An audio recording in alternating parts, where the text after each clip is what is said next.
We are here to talk about HIP 25, if I'm not mistaken. Is that about right? Yep. Cool. All right. My name is Mark Phillips. This is Evan. Evan, how do you pronounce your last name? I never know. Vihil McClanahan is the last name. Is that really your full last name? Yep. I didn't know half of it. All right. Thanks for joining us today. So we're going to talk about HIP 25. I run business development at Helium. I'll let Evan give a little bit of a background on what he does at the company and what his background is in sort of distributed systems, because it's pretty interesting. You want to give about 30 seconds, Evan? Sure. I am the blockchain team lead here at Helium.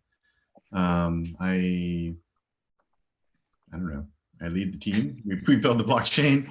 That's right. That's like a I don't know.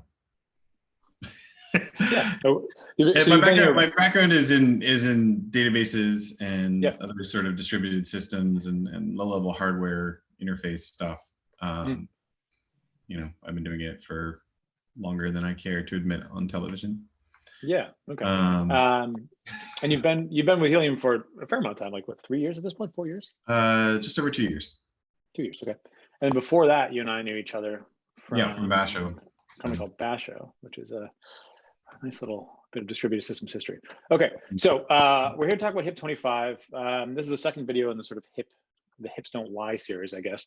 And we're going to try a few different things here to make sure that we sort of can keep people sort of up to speed with what we're talking about. But the goal of this video is to sort of really discuss at a very, very high level what the HIP is, what it's proposing, what it means for people on the network, why you should care about what it is, and sort of what some of the objections are, but ultimately why Helium and the community thinks that this is a good path forward for the network. This is an approved HIP, right? It's been approved by the DY and Helium and the Helium community and Helium, and so we're talking about something that's planned to be implemented in the network very soon. So before we jump into the specifics, I want to share a few things. I'm going to try and share my screen here real quick. Okay, so Evan, are you seeing things on my screen? Yeah, I do. Okay, so for people who are new to HIPs, you can find them on the Helium HIP GitHub repo. So it's just github.com/helium/HIP. HIP stands for Helium Improvement Proposal. In the sort of blockchain and crypto community, Helium is not novel in our usage of this thing called an improvement proposal. You see it in Bitcoin with BIPs. There's a bunch of other communities that use something that looks sort of similar to it. So people should definitely go check out the Helium HIP repository on GitHub. And so if you scroll down, you can sort of see all the HIPs that have been proposed and approved and are in various states. So, things are either closed or approved or in draft or deployed. So if we scroll down here to HIP 25, we're going to take a look at validators. So Evan is the primary author on the Validator HIP. So again, it's called HIP 25. And I'll just let you give like a 30-second sort of opening here to this, Evan. Just give us a basic rundown of HIP 25. All right. So currently Helium is, I guess, technically a proof of authority network where all of the network participants had to in the past come from Helium. And they're all relatively small, like they're all these gateways that are based on various Raspberry Pi revisions. They don't have a lot of memory or horsepower. And as the network has grown larger, the strain on these boxes has caused a destabilization of block times. And rewards are proportional to how well we can keep with the block time average. So, in order to meet our token emissions targets, we need to have steady block times. Sure. And we've done a lot of work on this, but at some point we just decided that it was too big of a drain on the engineering team to keep the block, keep everything going on these tiny boxes. And it was, it hurts the security of the network because the boxes are small and public and easy to mess with. We can't really scale up the consensus group because it's a consensus network rather than a proof of work network. We can't scale up the group because they just can't run a much bigger group. So there's all of these little things that have pushed us to running validators, which would be cloud servers that actually run the network and do the consensus work and block construction in a much more sort of, high speed way. Like they have Right, much better right. performance. You don't have to worry about them as much. They have Right. they have great networks. They're fast. Yeah. So we'd be able Yeah. to expand the consensus group, that sort of thing. Right. So it's probably worth noting that Helium and the Helium blockchain is wildly unique in the sort of blockchain space. Oops, sorry for the background noise. Because like we are running, what are we at? Like I'm just pulling up Explorer to look at things, but we're consistently hitting our block targets, within 5-10 seconds, running on, what are we at now? Like 18,000 Raspberry Pis. Yeah, something like 15,000 active nodes as of this afternoon. Which is just bonkers, right? Because most blockchains are out there using very huge, servers running in various different clouds, and they have dedicated sort of networking setups. So the fact that we've been able to do this for this long, this well, is a feat in and of itself. But so it sounds like this is like inevitable, right? We have to switch to something that, as we go from 15,000 to 30,000 to hundreds of thousands this year, if we sort of stay on this course, we cannot sort of exist in this state. That's what I'm hearing. At some point, we end up basically having to rewrite the entire miner application in a different, faster language just to get the sort of scaling that we need. Mm-hmm. And we feel like that's not actually a good use of our time. We'd much rather be adding more, I agree, features and stuff. So why, and it's easier from an operational perspective. And it just, honestly, it democratizes it more. Mm-hmm. Because people are, people do get to participate here. Yeah. But they, they can only, it's difficult to get boxes on the network. Right. I know that's something we're working on with, the HIP-19 and the DIY stuff, but this is something that anybody can just walk up and stake and participate in. So let's talk about the democratization a little bit. So I'm trying to get the token stats up here. So every epoch, which is 30 minutes, we produce some amount of HNT, and over a month on target, we produce about 5 million HNT, and that'll change in August when we do the first halving. But 5 million, give or take, every month on target. Of that 5 million, 6% is fixed for the consensus group.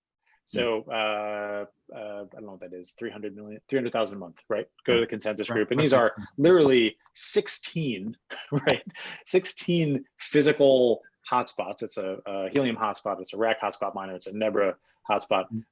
16 of 20,000, right? Could be 16 of 100,000 if we scale up at 5x this year, which we should. The chance that that you would, as an individual with even 50 hotspots, for example, end up in consensus groups is extremely low. So so talk us through sort of the rewards and where the HNT goes when we switch to a validator world. Well, I mean, we just shift the consensus group rewards straight across. Right. And while it does decrease the amount that you're getting on the hotspots, the amount is decreasing all the time as the network grows. Mm-hmm. And like at some point, you don't actually spend that much time in the group, and you spend less and less and less as it scales up. Yep.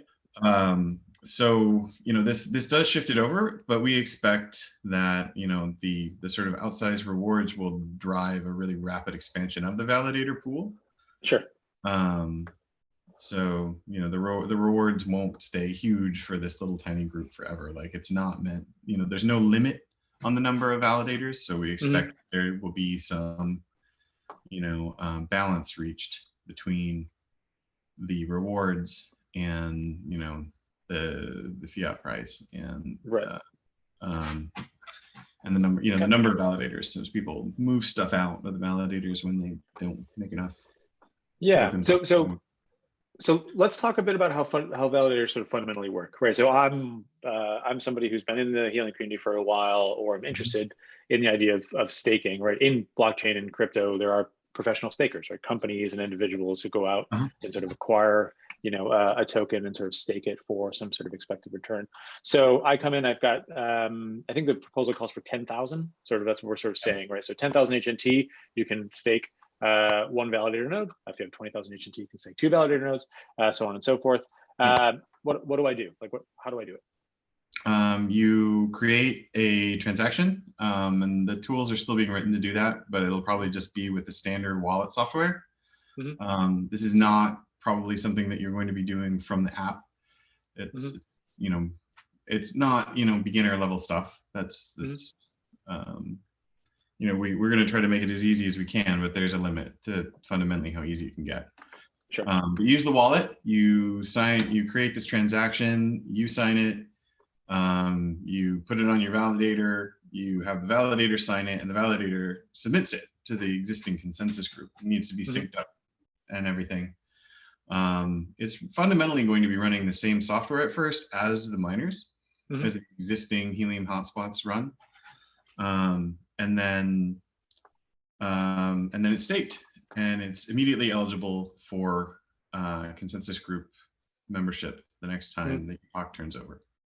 So 10 minutes after, you know, you finish onboarding your validator node, we flip an epoch and you're eligible for the next epoch, which is great. Yeah. So I mean, potentially you could be making, you know, rewards half an hour later. Yeah. But not super likely, but we'll see what happens.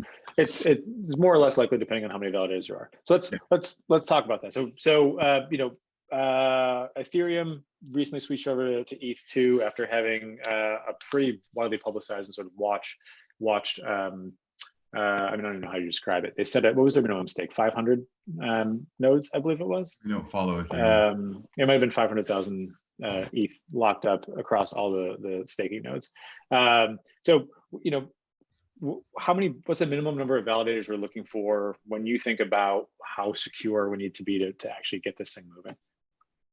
I mean, so our hope, and we know that we can go to about 40 or 50 nodes in the consensus group pretty much immediately after we switch over. And the more we add, the more you know, the more secure things are, because the more nodes you need to take offline. And you know, these are obviously cloud servers, and they're not super easy to attack. Or not obviously cloud servers, but they're probably, a lot of them are going to be cloud servers. Yeah. We are discouraging people from using sort of consumer internet to host these. It probably won't. It won't have good returns, most likely. That of course won't. It won't stop them, but we'll discourage it. What? I said I suspect that won't stop them, but we'll discourage it. Yeah, no, I'm just, you know, I don't think it's a great idea. Like, yeah.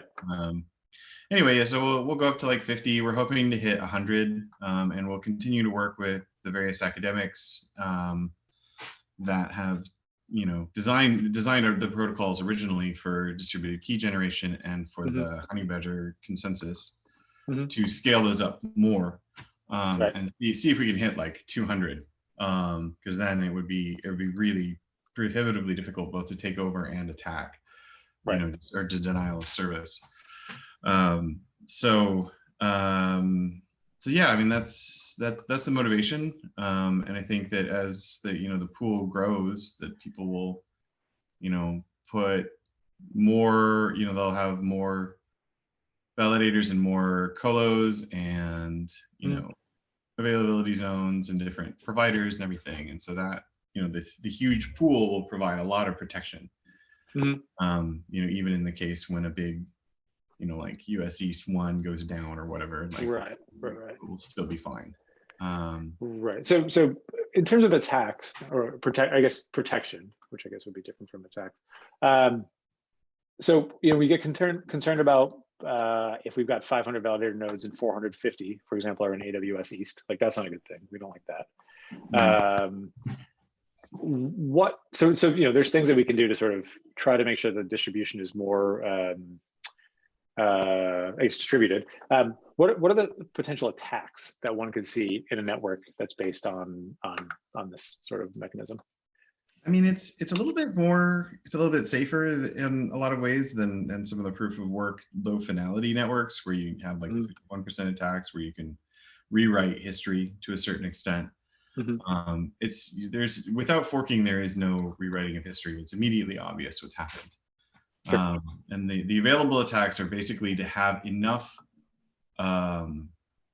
nodes in the consensus group, which again becomes less and less likely as the pool gets bigger, to either halt the chain, Why would you, like, why would you? Right.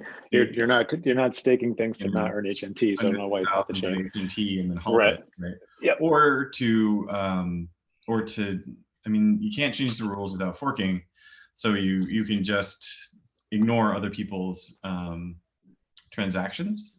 Mm-hmm. But it's really hard to ignore everyone else's transactions. Right. So, like you have to have 2/3, and you can't, you risk losing other people whenever you, you risk losing your dominance of the group every time an epoch goes over, because they're rules that force you to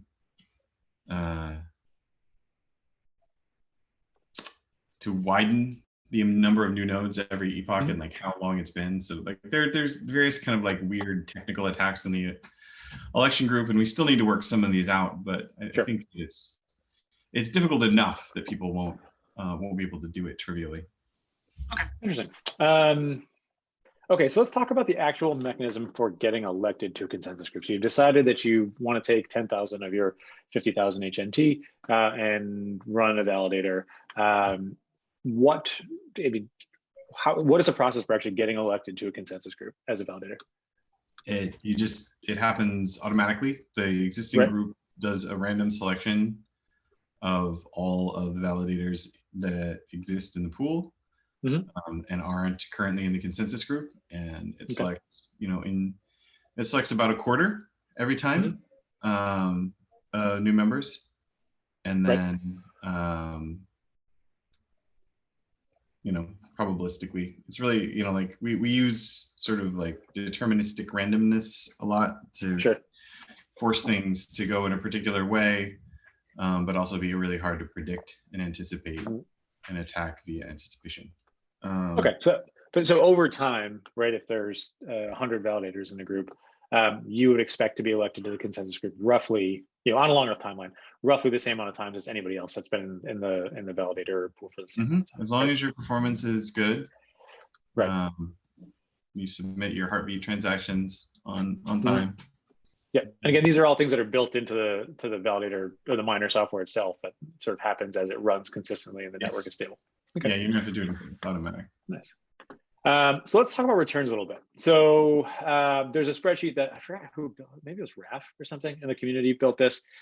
So if you are watching this and you're in Discord, there's a channel called, I think it's HIP25-validators. If you're not in Discord, I would encourage you to join discord.gg/helium. And just be nice, ask good questions, take part in the discussions. So this was built by somebody in the community, might have been Raf. If it wasn't, no big deal. So you should add a version as well. Yeah, okay, I think there's a few. So walk us through, what we're looking at here. It looks relatively straightforward, but just for the sake of being pedantic, talk me through what we're looking at. This is the size of the pool by the number of, HNT that are generated by the group every year. So the threshold you'd see is down there at 11. So there's, like this graph should basically begin at 11 because we're not going to activate before then. The thing about it being a uniform distribution is the group size doesn't really matter. It's really just the pool size, however many total validators that are running and are active at any one time. And then, so, like you have this rough level of return there. So it starts out, it looks like it, 360%, which is pretty high, right? And we expect this. That's very high. We expect this to drive adoption pretty rapidly. Yeah. Right. And we're hoping to get out, 3,000-4,000 of these. They don't have to be very big. They're not super expensive to run. And we'll work over time to make them cheaper to run, because I at least have, a prior ideological commitment to greenness. I don't want to waste a whole bunch of cute resources. But, once you get it out to the thousands, it starts to look, less rosy, I guess, because it's a fixed size pool. Yeah, but it's still I don't pretty know. I nice was gonna say, even for in a the really long thousands, time. like Right. it just, even in the thousands, it looks extremely favorable, is Mhm. my take. And you commented very briefly on the sort of requirements for the hardware, and I think in the HIP you sort of have them laid out here a bit, but just highlight this just briefly. So I mean, this is commodity hardware. You can find it on something like AWS or Google Cloud, and looks pretty reasonable here. T2 large or extra large. Yeah, I mean, like those are relatively beefy server chips, and they have plenty of RAM for what we use them for. And we're hoping to make the slow things faster so that we can make the big group really big without churning everybody's CPUs forever. There's no GPUs required. Like the hope here is to spread wide and still use relatively cheap nodes. And you got to keep in mind that these have been optimized for like tiny little ARM chips that go in your cell phone. Right. So it's already really reasonably well optimized. So we expect the scaling to be pretty good. So speaking of scaling, so let's talk a little bit about something called Light Gateway. I think we're calling it Light Hotspot now, and the interplay between this and validators. So just a bit on the background. So we've got these 18,000 nodes out there that are running on the Pi-based hotspots. We're adding, seems like thousands a day at this point, and those will sort of continue to be distributed and sold through manufacturers. And we'll add those to the network at a remarkable clip at a pace at which Evan and the blockchain team are still having to keep an eye on things because things are growing so quickly.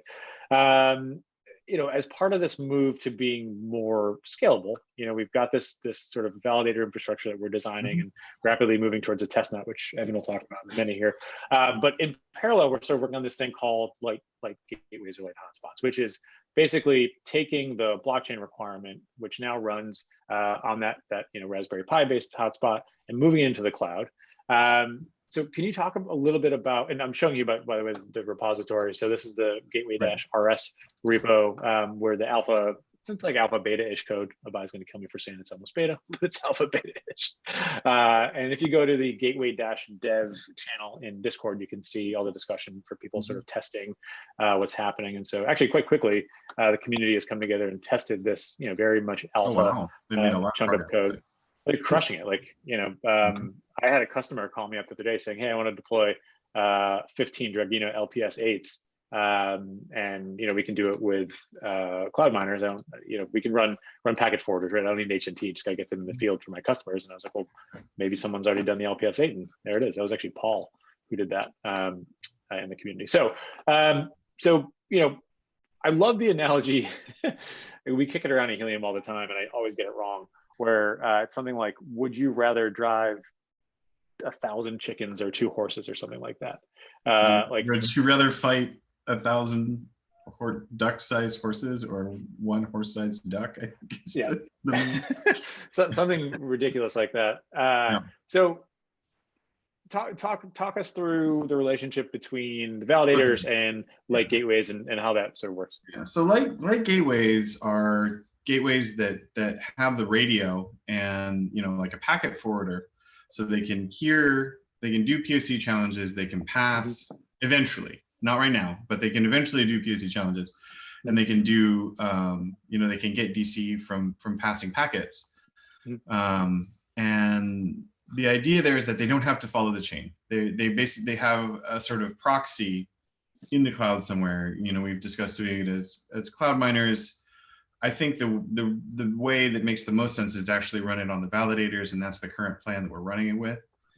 So you just be able to say, here are my validators, or here are some validators. Here's we'll have a big list of public URLs with ports, and people can just program them into their light gateways, and they can do almost all of the stuff, but they don't have to have big storage, and they don't have to have big compute on board, as they can just be real simple, and they can be really cheap. We don't have to be selling these expensive ones, when it just needs to be fast enough to run this little Rust program that drives the radio and talks to the server in the cloud. Right. So okay. So your gateway, let's say it's a rack, the next generation rack or something that's running this. What's better right down here? Something from like Multitech, right? Running the light gateway package, this Rust package. I onboard this with the Helium mobile wallet app. How does it know what validator to talk to or what set of validators to talk to? You would program it. The person who runs it would program it. We can also we can, you know, Helium will probably set up a round robin style server that knows about all of them. So you can just, if you don't care, just use that, right? Okay. But you know, we had hoped to be able to get it where people's validators could share a tiny fraction of the gains of the stuff that they're proxying. Right. So people may wish to program in their own validators or validators that they particularly trust, either ours or someone else's. That would be something like delegated proof of stake, right? That's the next sort of evolution of this potentially. I mean, you know, it's distinct from that, but it's similar. You know, it's like similar time scale. Like it would be the thing that we would look into next. Oh, I guess with delegated proof of stake, you're actually giving your, in this case, HNT to someone and delegating that to them. I mean, and our hope at some point is to just move all of the existing hotspots to being these light gateways. Sure, of course. Once people are not going to lose anything when they do that, then we're gonna, because, like, you know, there's really no point in handling all of this stuff right now. Yeah. Once they're validators, there's no point in doing it all. So yeah, I suspect that'll be a very straightforward over-the-air upgrade for the moving those things off. Okay, all right. So this is like gateways, rapidly being developed. Like I said, it's in the gateway-dev channel inside Discord. So let me look at the timer. All right, so we're about 30 minutes in. Let's do like 2 or 3 more questions, and I don't want to keep people for too long. Okay. So in the HIP, we've got the idea of, so we're not, a few things. So we're not going to do slashing initially, right? That's not part of this HIP. We don't think. All right, so briefly, why aren't we, and what are the reasons why we would if we did? I mean, slashing is typically a response to poor behavior, and we're not really sure what kind of poor behavior we're going to see. You know, all of the slashing proposals that we've talked about in the channel with the community have been relatively sophisticated, and without sort of good simulation code or really, really strong coherent arguments. Like, I'm not sure that there's anything that we really care a ton about. Enough to push it up to V1. Like there's a lot of urgency behind this because just like we don't want to spend all of our time doing scaling work. Sure. So the hope is that, like, it will, you know, like there won't be any bad behavior right off the bat, but if there is, you know, we can rush forward on some sort of slashing. Sure. And that makes sense. Adding stake and everything. So right. Okay, so we're not doing slashing. We are not doing overstaking right now, right? No, and overstaking is the idea that you can put more stake in to increase your chance of being elected to the group more often. Yep. But we decided that it would be better to just get more at first. We'd rather those HNT go to more validators rather than to overstake. And as you know, like the thing that I predict is that we'll get a whole bunch, and then, you know, rewards will start to drop, and then their pressure will mount for overstake. Sure. Or, you know, people like bigger operators will buy out smaller operators to increase their share without decreasing without decreasing the total amount of HNT per validator.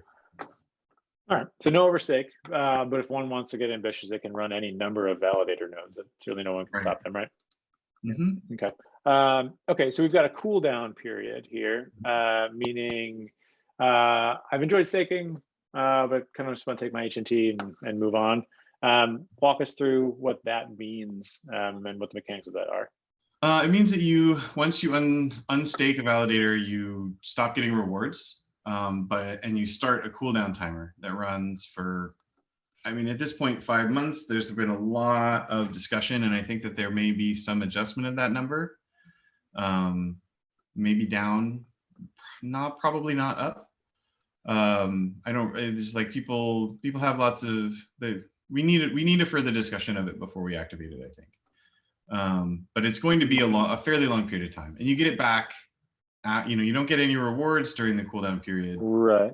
Sort of to disincentivize people unstaking. You know, like we need validators. Right. That's right. But you know, like, so it's just it's like all proof of stake stuff. Like you bring, you know, a large amount of money to the table, and you're sort of intending to stay in, I guess, right? Mm-hmm. And there's plenty of precedent for this in other similar systems, right? With the cooldown periods. Yeah, I mean, I've been hoping to put together a table of cooldown periods, but I failed to do that before this video. Sorry. Oh, that's okay. You got enough going on. All right. Okay, so let's see. You're interested. You want to run a validator. Obviously, this is not production infrastructure yet. I've heard rumors of a testnet. What are the plans for the testnet? How can I become part of that testnet?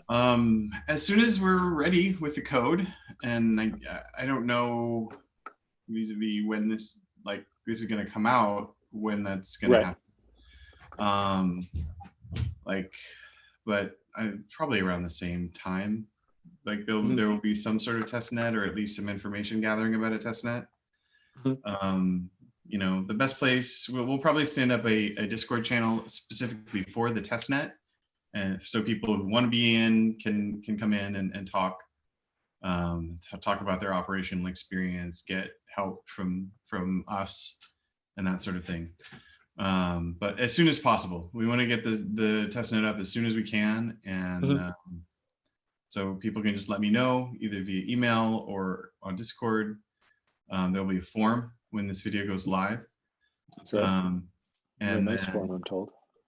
And then we will, you know, we'll get in touch when people are ready, and get people, you know, give people an initial stake or more. Right, so that'll come from some sort of faucet mechanism. Yeah, there'll be. I don't know that there'll be a faucet immediately, but we're gonna start building up some more infrastructure around the testnet as things go on, and there should be a faucet before too long. But it probably will be manual or for the first week or two. Okay, and then so as Evan just mentioned, when this goes live, which will be, I think, within a couple of days, we are going to have on helium.com a page that sort of fully explains staking, and there will be a form to sign up to express interest and get yourself, you know, all the information that we'll be sharing everywhere else, right? You know, Twitter, our blog, and Discord and stuff, but we'll have it sort of consolidated into this one page. All right, so I won't ask you when we expect the production validator infrastructure to be running, because that's a question that's very hard to answer, and nobody likes to estimate things. But suffice to say, we're moving there at speed, right? Because we have to sort of move to this next generation of security and scalability. It depends on how well the testnet period goes. Like if the testnet goes great, then we merge the code, and then we start accumulating stake. And when we hit our target of 100 validators, we switch it over. Yeah. So easy. Hopefully it'll be just that easy. We'll never worry about block times ever again. Yeah, we're solid at 60 seconds in perpetuity. All right, I mean, I think we can kind of wrap it up. Is there anything else you want to talk about? Anything else I missed? Anything else that might be critical to somebody who's interested in this and wants to learn, you know, more of the basics? No, I think we covered most of it. Okay. I'm not super concerned about anything else. Do we have any questions from Val or Bonnie? Let me just see if anything popped up in Discord. I'll just say that I'm looking for this. What excites me the most about validators, outside of the fact that, you know, you and the team, the community won't have to work as hard, hopefully, to keep block times consistent at 60 seconds, is the idea that we would see more people who have not, you know, been very involved in Helium historically sort of enter the ecosystem and get involved running validator nodes. I think it's this nice separation of concerns. Like people who enjoy talking to other people can go out and you know, find hosts and that sort of thing, and people who enjoy the technical side of it can participate, you know, without having to build a big personal network and deal with hosting and everything. Just participate in this way. So, you know, I think we bring more people to the table who have found like large scale participation difficult in the past. Yeah, absolutely. So looking through the channel, there's nothing in there that we didn't cover. There are a few mentions of people suggesting that they might actually stand up services to help people run validators, which would be super cool. I hope people do it. You know, as Evan mentioned before, this is not as easy as plugging in a hotspot, you know, inside your house, your business, or on your roof. It's going to take a little bit more sort of technical acumen. And so we would hope to see the proliferation of staking services where people basically just said, hey, you know, send your HNT here, I'll run the node for you, and off you go. So I am hopeful for that. Okay, well, with that, I'll let you get back to writing the code because we all want this to get going. But I appreciate your time, Evan. This was great. Thank you. All right, I'll talk to you soon. Bye-bye. Bye.